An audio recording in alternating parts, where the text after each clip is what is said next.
store and preserve food. There's a bunch of them, and we're going to talk about all of these. Fermenting, canning, hydrating, freeze drying, freezing, curing, root cellaring, infusing, smoking, pickling. And the big one that I'm going to be spending a lot of time on is dried food in buckets. So we'll be talking about all of these things. So the biggest obstacles for food storage is light, because light can denature a lot of things and things will go bad. Heat or temperature. Oxygen, if there's oxygen in certain things that you're trying to preserve, that can hurt it. Moisture, and unfortunately sometimes you can get pests in things that you're trying to store. So these are some of the obstacles. Fermenting dates back thousands of years. It's also known as brining. Who here ferments? Does anybody here ferment? I have. It's really, really healthy for you. It's really good. You have to kind of acquire the taste if you've not had that sour taste to it. But it does really well. It's easy to do, real easy. And you know, some of the common things are sauerkraut, kombucha, milk kefir. You can do ketchup, mayo, mustard. Mayonnaise? Yep. You can, yeah, it can be done. Recipe for that? For mayonnaise, fermented mayonnaise? Do I have a recipe for that? I can get you one. Yeah. Because I've made mayonnaise and it's awesome. Yeah. And I tried to add like you know, some of the fermented juices or whatever to cause it to ferment, and then it was just run. Yeah. Okay, yeah, I'll get to it. Okay. Remind me, because I might forget. Okay. Remind me. And apple cider vinegar, of course, that's a ferment. Sourdough bread, that's a fermented food. There's no acidity used, and I say that we're going to be going over something else here in a minute that does use acidity that is very close to fermenting. So there's no acidity used in fermenting. But if you ferment something, it can last anywhere between 6 months to 5 years. Now, most things, 99.9% of things are going to last 6 months, around that time. It depends on what you are fermenting. Very little will last that 5 years. But if you can keep it between 33 and 50 degrees, that's good. That'd be good. But once you ferment something, like I like sauerkraut, but I don't like it really sour. So I'll do a ferment for 2 or 3 days, but then put it in the refrigerator. Once you put it into the refrigerator, it stops that fermentation process because it's the temperature. So a lot of people, if you want it more sour, you just keep fermenting it longer before you put it into the refrigerator. Okay, canning. Everybody knows. Well, most people know about canning, and it's also known as jarring. It's very, very common.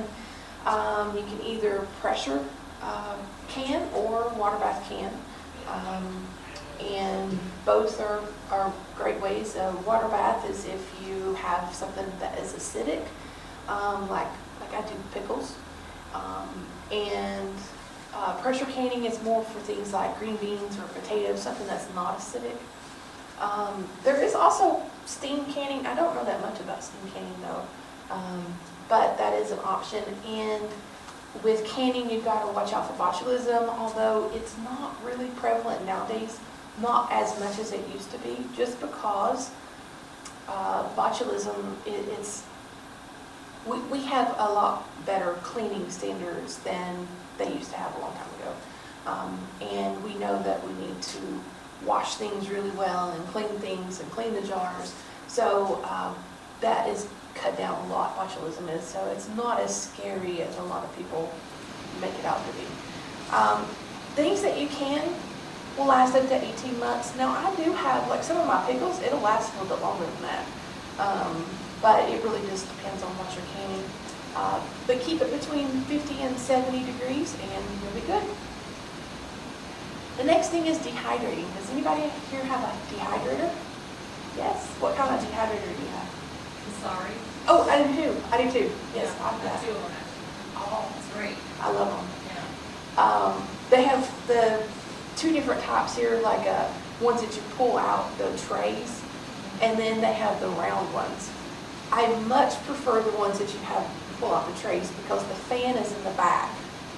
And so everything is being dried at the same time, at the same level. With the round ones, the fan is in the bottom, so the things on the bottom are getting dried much faster than the ones on the top. So I like the dehydrating, but you can dehydrate without a dehydrator. You can air dry, and that will preserve foods as well. You can also do dehydrating through an oven, although I don't recommend that, or a solar oven. I don't recommend that, only because with an oven, it is, usually ovens, you cannot go below 175 degrees. And with a solar oven, it's the same way. You don't know what the temperature outside is going to be and how hot the sun is. If you go over 110 degrees, that will kill a lot of the bacteria, the good bacteria that's in there, the good enzymes and things that your body needs. So I don't ever go over 110 degrees. My dehydrator goes to 95, so that's the lowest it will go. If it had an option of no heat, then that's what I would do. It's just dry without any heat. But if you dehydrate anything, it can last 1 to 25 years. Now, this is another one of those that most things will last about a year. It's very rare. It just depends on what you are trying to dry. It will last 25 years. It's really rare because with dehydrating, it does not take 100% of the moisture out. With freeze drying and other methods, it does take 100% of the moisture out. With dehydrating, it does not. So if you keep it, once you dehydrate that, and you can put that into jars, you can put that into Mylar bags if you have that. Just keep that between 40 and 60 degrees. Freeze drying is another one. It's relatively new for people. We have a freeze dryer. It's very, very, very expensive. I tell you, that's really expensive upfront cost, but you can put a lot of food away and store it away for 20 to 30 years. It's like I said, it's not cheap at all. But you can freeze dry raw and cooked foods, either one. You cannot freeze dry oils, high sugars, alcohol, things like that. It just won't freeze dry. The process is you either put the food on the trays, and you either put it into the freezer prior to this, or the freeze dryer can freeze it as well. And once that's frozen, it takes those ice crystals and evaporates them. The pump gets rid of all that moisture, and then what's left is sort of like a styrofoam type food. Now you think, ooh, I want to be putting that in my mouth. You can eat what comes out of the freeze dryer just as is, or you can rehydrate it or reconstitute it with water. And when you do that, then it comes back to the way that it was when you first put it into the freeze dryer. Strawberries is a good example. You can eat strawberries just straight out of the freeze dryer, and they're really good. It's really, really good. Have y'all had them? Have you ever tasted it? Yeah. I have a freeze dryer. Oh, you do? Okay. Bananas are Crunchy. bananas and not even, it's like, oh my gosh, what that, and of course, it's super dry. I'm like, okay, it goes with the water now. But yeah, if you're going to store anything freeze dried, you could put them in jars and store it in jars. The only bad thing about jars is light can get in there, so you need to store it in a cool, dark place. But you can put it into Mylar bags as well. And we'll get into Mylar bags here in a few minutes. But freeze drying is a good option for preservation, yes. Does it change the texture? Yeah. Sometimes, well, it depends on what you're trying to rehydrate. Some things, if you don't put the right moisture back into it, like if you put too much moisture, it's going to be like, what's the word? Soggy. Yeah. But we've learned that if we weigh the trays before we put them into the freeze dryer, and then whatever's taken out, weigh it when you get it out, you'll know the difference, even how much water to put back into it.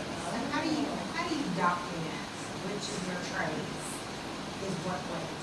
I mean, that's my thing. It's like the organization of it. So, like weigh your tray. Okay, good. Find a need. Can you put it on the tray somewhere? Like A Post-it note. yeah. Or do you just write down tray number 1 on the top shelf is this weigh this much? Because they're all going to weigh different. Yes. They'll be close to the same weight normally. Like if you're doing. Or just take a little off and try to even them out.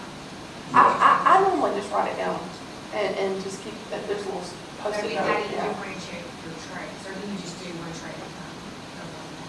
No, I just, whatever's on my list, the top one is what goes on the top. Okay, I got you. Yeah. That's about how I can do it. You can, like we always put it into the freezer first and then put it into the freeze dryer, freeze it prior to, and then we have those trays that goes on the top of it so you can stack, and that makes it so much easier. And so on that I'll just put a piece of masking tape and it stays during the freezing process on there. So. No, not during the freeze dryer, in the freezer. That's got to come off. I wouldn't be able to get the water out. All right. Freezing is another option, and some foods need to be blanched prior to going into the freezer.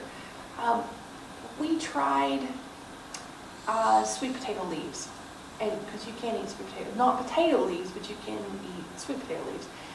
And when you freeze those, it does not come back out very good. It's very slimy. You need to blanch things like that before you put them into the freezer. Blanching just means you cook it just a tiny bit right before you put it into the freezer. So some of the negatives is you can get freezer burn, and it is, what if the power goes out? What if you don't have power? Then everything that you put into the freezer is gone, especially in the summer. You can't just, throw it into the snow and keep it cold. So unfortunately, that's a negative to freezing. Containers. Let's talk about containers for a minute.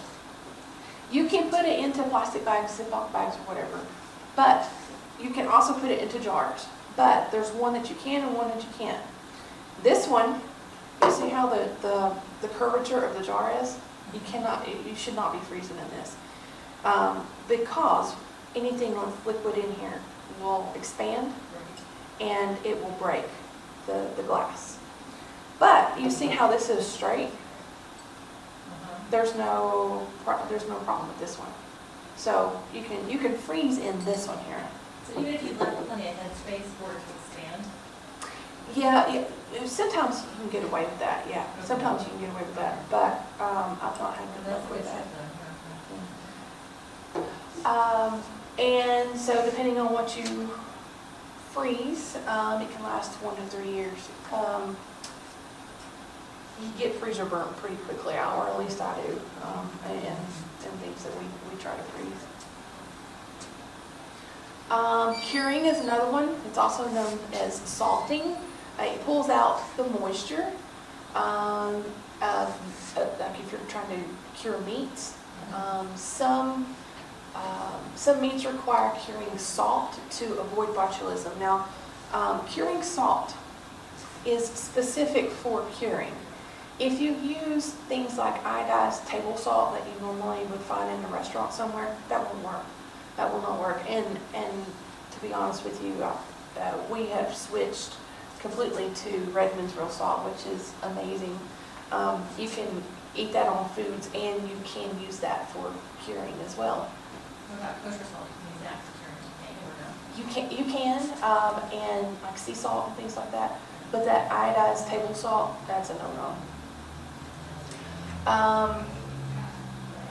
Don't consume, if you buy curing salt, specific curing salt for curing, don't eat that as like on your food or whatever. There's wet curing. Dry curing is using just salt, and wet curing is when you make a brine, salt and water brine, and you put that on to your meat. That's not going to last as long as if you dry cure. But sometimes, some of the meats that you do, and that depends on the method and the meat that you're using, it can last indefinitely. Did you know that there is meat that is still hanging and is still edible and still good in Jamestown when they first came over from Jamestown? It's still there, yeah. It's like several hundred years ago? Yeah. Oh, wow. Yeah, and it is still good because they cured it correctly, and it's It's a little salty. yeah. Root cellaring is another way you can preserve food, and traditionally this is either dug into the side of a hill or it is dug down into the ground. But there are modern day methods. Things like you could dig a hole in the ground and you can put a metal trash can, and some people do that. Or if you have an old chest freezer that doesn't work anymore, you could do the same thing. Or you could do what we do, and we have a cold room in our house, and we have an air conditioner that just continuously goes in that room. There's a fan in that room, so it's the humidity level's good. We've blocked out all the light, so there's no light that can come in, and it stays dark and cold. So that is sort of our modern day root cellar in there. What's your plan of the electric bill? Good question. That is on my to-do list Yeah. of actually building a root cellar. It just, Let's have a worm raising root cellar. That's a great idea. not a worm raising, but a Root cellar digging. I want to do the same thing. Right, there you go. I've actually thought we're going to do But it's important to do, like you were talking, like potatoes. It's really important to cure that, and what that means is you dig them up from the ground, and for a couple of weeks you put them in a dark place. You put them where airflow can get to them really well, and that will harden the outside of the skin, and that will help to preserve the potatoes even longer. But you don't wash them. Don't wash the potatoes. You can wash them right before you eat them. Right. But for the curing process, if you wash that, that's just an added layer that you're taking off of being able to preserve what's inside. So you need to dry in a dark place with plenty of air ventilation? Yes, yes. Okay. If you're setting them on like a solid surface, just turn them over every few days, so you make sure that it's constantly getting airflow around them. And let's see, it can last 3 to 12 months, between 33 and 60 degrees, things that you put in the root cellar. Infusing is another one. A lot of people think the infusing is just for herbs, although herbs can be not only medicinal, but they can be edible as well. But you can infuse in oil, honey, vinegar, things like that. When you're talking about infusing, it's all about what the solid matter that you're infusing into. Tinctures are alcohol only. Infusing, or they call it extracts, is with things like all the oil, honey, vinegar. But you put a solid matter into what the oil that you're infusing, and then that is everything that's inside of that solid matter is extracted into the liquid that you're infusing. This will last about a year, but you cannot do meats. you cannot do root vegetables or non-acidic foods. If you have an acidic food, go ahead and put it in there. Like cayenne pepper, you can put cayenne pepper into honey and infuse that. That's something that we're looking into a little bit more is honey infused things, because honey will not go bad. It doesn't, it never goes bad. So. Put a bunch of garlic in some honey. Yeah. Because I've heard that that's really good for, I think it's good. Do you? I love it. Yeah. Do you eat cloves? Yeah, I yeah. mean, the honey's okay, but I don't know, I haven't established a taste for cloves. I've heard that it was, good for like, your immune system, so put a bunch in there and, Yeah. I think it's great. We start feeling sick, we're all about it, but, Yeah. I'll just check it down. 4 cloves of garlic is considered an antibiotic. Did you know that? That's the. A day, yeah. Good to know. We preserve garlic with apple cider vinegar. If you pour apple cider vinegar over it and you let it set for a year, now this sounds a little strange, but the garlic will start to turn blue. Okay. And it's only because of how acidic it is in there, but that acidity is what's preserving it. Wasn't that same as pickle in there? Yeah, Okay. basically, yeah. So it'll last a year when you preserve the garlic? It'll last indefinitely. Indefinitely? Yeah. You just let it set for a year, and that's when you start seeing that blue tint to things. Yeah. Smoking is another way you can preserve food.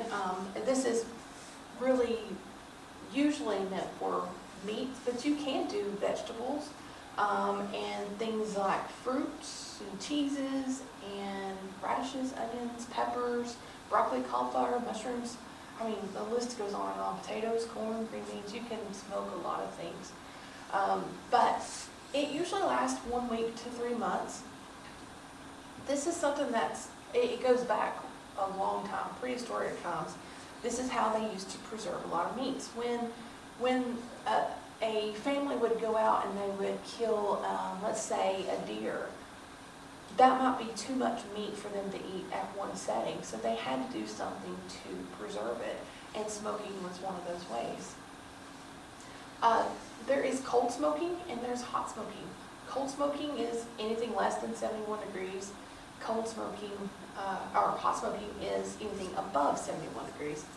Of course, the cold smoking is not going to last nearly as long as the hot smoking. The hot smoking is going to actually cook the meat and preserve it a whole lot longer. And yes, pickling. We were talking about pickling. We were talking about fermenting.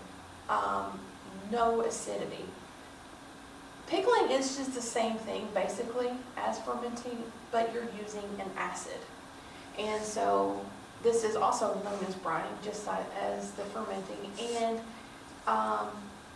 it gives you a sour flavor, just like it does with fermenting, but this way you're adding acid.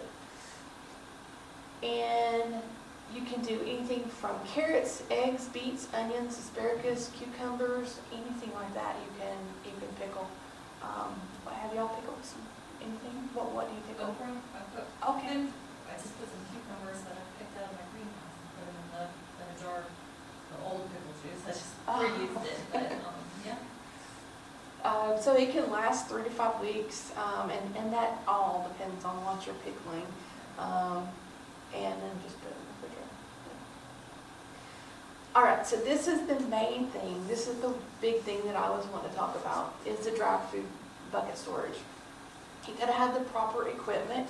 You've got to have moisture absorbers, oxygen absorbers. You've got to have buckets or Mylar bags, whatever you want to preserve that in. You've got to have the right lids. And you've got to have the food that you're going to put into the buckets to store. It's got to be dried and no moisture whatsoever, because moisture causes bacteria causes issues and is harmful to your body. You can put into these buckets salt, sugar, dried beans, white rice, wheat berries, anything like that. Flour, let's talk about flour for a minute. The flour that you buy at the store, that has already been ground up. You don't know how long it's been ground up. And so if you're going to try to store that, I wouldn't say it would last very long. We buy wheat berries, and wheat berries, you know, it will store indefinitely in these buckets if you store it correctly. You take the wheat berries, you grind them up, and what you have is flour and bran. You just sift that to get the two out, and then you have flour that's going to last indefinitely. So you sift it after you grind. I've never ground them. Yes, Like, you grind it. Grind it up, and then you have to Sift it, yes. Oh. Okay. Yeah, we made that mistake when we first started doing that. We didn't sift it, and so It's it holy. yeah, Okay. yeah, All right. yeah. But It then didn't turn out Do you right. keep the bran and use that for anything? Yes. Like bran muffins or Yes, yes, you can make a lot of things with Well, bran. Yeah, I combine that with any sourdough starter that I have left over, Oh. and I make dog treats out of that. The dogs love it, or goat treats, either one. But yeah, you can put that bran on chicken and coat it with chicken. Oh, it's really good. Like almost like a coating, like a fried chicken? Yeah. Fried chicken. Yep. No kidding? Yeah. Yeah. Where do you find your berries? Azure Standard. Okay, that's where I got some. I have not ground them yet. We actually got them before we moved up here. I'm a little concerned about how I stored them. I don't know if I did it right, but I looked on YouTube and somebody was saying like if you put bay leaves in there, it'll keep bugs away. So I've got a few buckets in the back of our garage where all of our furniture is in front of it, so I don't even know if it's okay. But Well, I'm gonna find out. speaking of bugs, okay. So if you go to, let's say you go to the grocery store and you buy white rice or whatever, they've used pesticides to keep bugs and things away. If you go through a place like Azure Standard, they don't use pesticides in anything. So if you're going to store wheat berries or anything, basically, you need to freeze it for 3 days. Freeze it for 3 days, and then that way, nothing can hatch or bugs are dead. You know everything's good to go with that. So, when you freeze something, is there moisture in there? You have to like set it, let it dry and get down to room temperature before you seal it, I Yeah. guess, right? Yeah, just let it come back to room temperature. How do you freeze yours? We have a chest freezer that we bought specifically for that, and it's just a little one, but we Do just, you just like put a whole bucket of them in there? Yep. Okay. Or well, we we put the whole bag. Oh, The that we 50 get it pound in. bags of wheat Really? berries. We're like, Oh, boy. for 3 to 4 days, and then we'll get the bags out, let it Come to room come to temperature. room temperature, and then Then we we'll, go through this process. we actually do 5-gallon bag, $1 bags in 5-gallon buckets. Okay, see that. So it's a double. Yeah, we're gonna do the Mylar. I'm a little worried about what we're gonna find when we take all that furniture out of there. I'm a little worried about what we're gonna find. Well, you can do it without the Mylar. That's fine. Okay. That's just an added protection. I've heard of people, like, wheat berries being like centuries old. I've heard of that You too. know what I mean? Yeah. So I mean, I put the bay leaves in there. It might taste like bay, but I heard that will keep bugs away. So I'll find out. Find out. Oh, yeah, I did mention, you gotta freeze it for 3 days prior to storage. In the last 20 to 30 years, or even longer, and it depends on what you're putting into the buckets. But you gotta make sure that you have food grade buckets. Now, food grade is safe. If you don't have a food grade bucket, it can leach all these chemicals into your foods, which is no good. You don't want all that stuff in your foods. There's a recycling symbol number on the very bottom of the buckets, and it's either looks like a cup and a fork, or a triangle, like what's shown here on the bottom of the buckets. And let's go through, and I'll show you these numbers and symbols. Number 1, that is food safe. Number 1 is good. Number 2, that's one I've got to come back to. I'll come back to that one. Number 3, there is no number 3s on the bottom of the buckets. That plastic is reserved more for like PVC piping, things like that. Number 4, that is not considered food safe. So do not put foods into a number 4 bucket. Number 5 is food safe. And number 6, it's the same thing as number 3. Number 6, it's reserved more for coffee cups, utensils, takeout containers at restaurants, things like that. Number 7 is not considered food safe. So you're looking for a number 1, number 2, or number 5. Number 2, some of these buckets have a number 2 on them, and it cannot be food safe. What you're looking for is a number 2 that says HDPE on it. If it has HDPE on it, which stands for high density polyethylene, if it has that on it, it's food safe.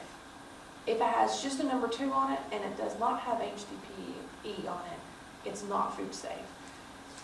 That's really confusing, and I don't know why they do that. Yeah. Usually buckets, the food grade buckets are white, usually, but you know, some of the dyes that they use in that can be harmful to the food, but it will tell, if they do use those harmful dyes, that number on the bottom of the bucket will change, or should if they do it right. So where do you find the buckets?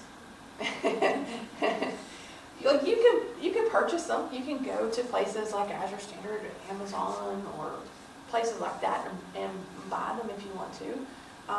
Royal King has them. Tractor, yeah. You can buy them there. Or you can go to places like Food City. Go out to Food City where they have the cake, where they make the cakes back there. Go up to them and just ask them and say, hey, do you have any empty buckets?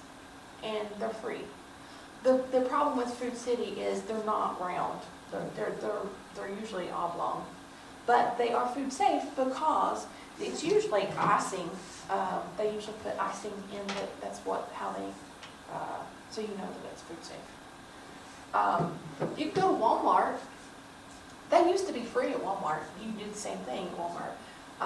You just go up to them and ask them. But the problem, that they do, they charge. Yeah. This was a few months ago, the last time I checked, but it was $1 a bucket. And you could get a 5-gallon or a 2-gallon bucket, either one, but they're both $1 each. And a lot of times you got to be on the wait list for them, but you can get them for free. So your gamma, I see you have a gamma lid on Yes. that. Will your gamma lids fit the Walmart buckets? Yes, yes, Okay. yes. Some of them, like you said, some of them are square, it's like. The square ones, of course, that you can't fit a square peg into whatever the saying is. And we've had some problems with Kroger buckets. Sometimes those gallon lids don't want to fit on there. It's gonna be tough to get on. They are. I mean, really, Yeah. Off if the bucket breaks.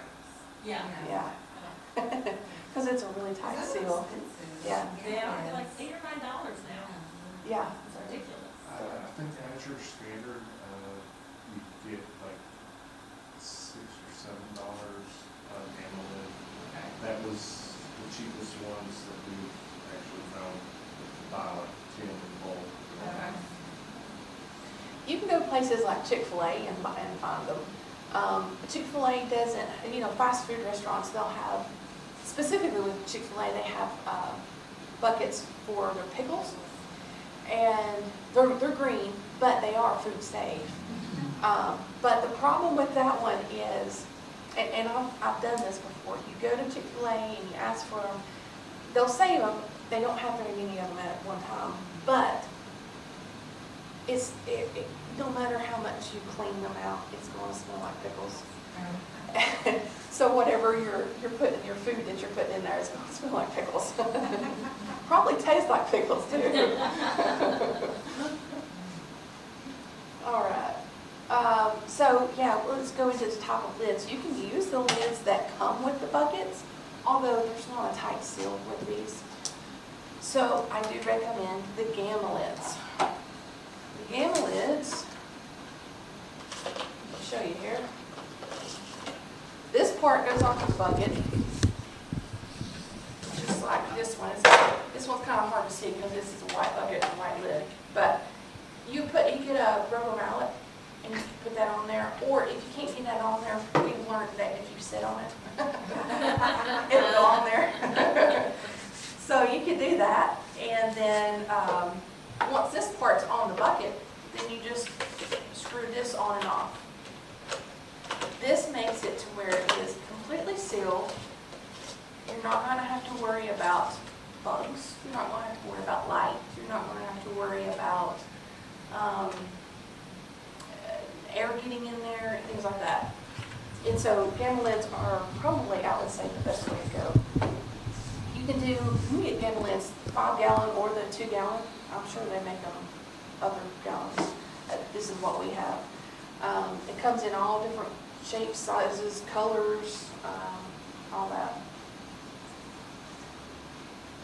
And you can also use Mylar bags. Now, the Mylar bags, like he was talking about, we buy the 5 gallon Mylar bags, large ones. And this will go into a 5 gallon bucket. This is just an added protection. We put the food dye in there, just like that, or you can put it in here and then put the Mylar bag into the bucket. It's just one extra step of protection. Sometimes the problem with the Mylar bags is they got aluminum in them. Aluminum is not good for the body, but it's one of those things you have to weigh out. Either you put it into plastic, which Couldn't for fun either, right? no. We try to avoid plastic or the aluminum in the Mylar bags. But they come in different thicknesses. The thicker you get these, the better you'll have. If you get the real thin ones, they'll work, but it's real easy to puncture a hole in it, or just bending it might cause a problem. So that's one thing you have to look at. They are light proof, and you have to have a heat sealer. Now over here on the left, that's a heat sealer, and basically it just comes down and it seals this. Once you have the food in the bags, it seals it.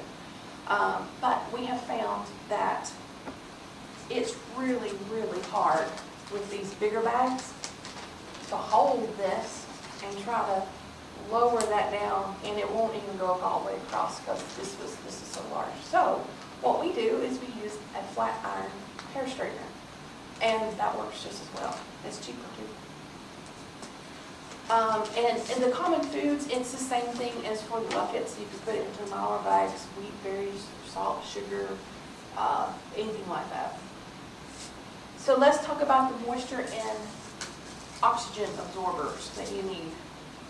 These need to be food grade. Sometimes you'll get these little moisture absorbers in, like, the first thing that comes to mind is when you buy a pair of shoes. It's usually in the shoe box. That's not food grade. That's not food safe. You gotta have the food safe ones. Depends on the size of bucket that you use. If you're using a 2 gallon bucket, you won't need as many as you would for a 5 gallon bucket. Don't put them in with sugar or salt, because that will help. That will clump the sugar and salt. I specifically talked about white rice a minute ago. Brown rice. If you're trying to store brown rice, it's probably not going to work, because it contains natural oils that can become rancid over time, because you're taking all that oxygen out. So brown rice is probably not the best option. Foods that have been vacuum sealed, they do not need oxygen absorbers. However, we still put it in there. No matter, we have an Avid Armor. Does anybody know what an Avid Armor is? It's a, what's the word? Pressure. It sucks all the oxygen out of these bags. Oh, like a vacuum seal? Vacuum sealer, that's the word, yeah. It sucks all the oxygen out. And so technically you don't need to have the oxygen or the moisture absorbers. We still put them in there anyways, just to be safe. I mean, what's it gonna hurt? Here's a guideline to go by. On here, it goes by cc's. The size of these, it goes by cc's. And so if you're going to, let's say you're doing white rice and you're going to do a 5-gallon bucket, you need 2,000 cc's. And so this one might be 500, so you might need to put 4 of these in there to make sure that all the oxygen is being pulled out. It's crucial to add enough oxygen absorbers, but if you add too many, it's not going to hurt it. Where do you purchase your oxygen absorbers in your model guys? He does all that, so. I've tried different Mylar bags. That I've resorted, they're more expensive, but Harvest Dry. They're good quality. I bought some from Amazon, and even though they say they're supposed to be so thick, they're not thick, they're not that great. Wallabies, I think. Wallabies, or it starts with a W. They're a decent brand that has decent Mylar bags, but I've just resorted to actually just buying from Harvest Dry because I know that they're good quality, they're thick, they're. If we take the when we first started freeze drying with the Amazon bags or the other bags that we purchased and compare them to the Harvest Dry, I mean, the Harvest Dry, they're still sucked up, you know, all the oxygen is out. Whereas the other some ones, of the Amazon ones that I bought, you know, even though we pulled out all the air and so it's like totally nice and silk, you'll start to see after about 2 years, it's air seeping in there, and it's like, you're spending a lot of money, so. And time, so you don't want. It's a little bit more money, it's worth it to make it last. And if we didn't have the vacuum sealer that actually zips, we would have assumed, okay, that the oxygen absorbers that we put in there, but if there's been a hole that's punctured put through there that's letting in the air, then an oxygen absorber is still not going to work, you know, after so long. So it's one of those that we just resorted to actually sticking with quality that we know is good, then gamble with 25 years of, you know, when you need it, you open it, and then you've lost it. There's a company called Uline that I ordered canning jar lids from back when you couldn't find canning jar lids in like 2020.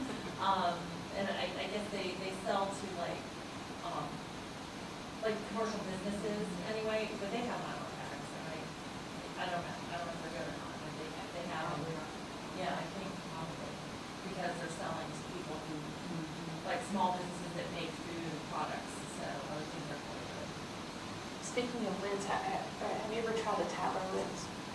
I have not, but they're plastic, so that always gave me an odd feeling about And that. it's the plastic for like acidity, like Acidic tomatoes things, or- tomatoes and stuff is even better because if all that's going to rust out, you know.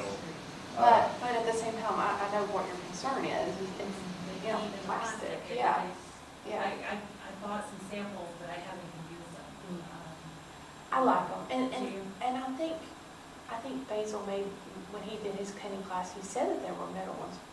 I'm not 100% sure about that. He does use metals, tablets. Tablets. He does use the ones that, that say that they're not reusable, but he You can reuse them, Yeah. you're not supposed to, but Yeah. I have done it. He does it, It does work, like they seal. 10 years, he'll reuse them. Yeah, they will reseal. I mean, they want you to buy new ones, I mean, I think that's part of it. I really wish they'd come back with the ones like my grandmother had, with the glass and the rubber. Right. Yeah, Because, I don't know, because they want you to buy more stuff. Yes. That's what it is. They I don't know why they quit doing that, those works just fine. Yeah. So. yeah. So here are some of the things that you cannot put into the buckets or the Mylar bags. Liquids, any kind of liquids, brown rice like I talked about, fresh fruits, vegetables, meats, cheese, eggs, grains, things like that. No oats?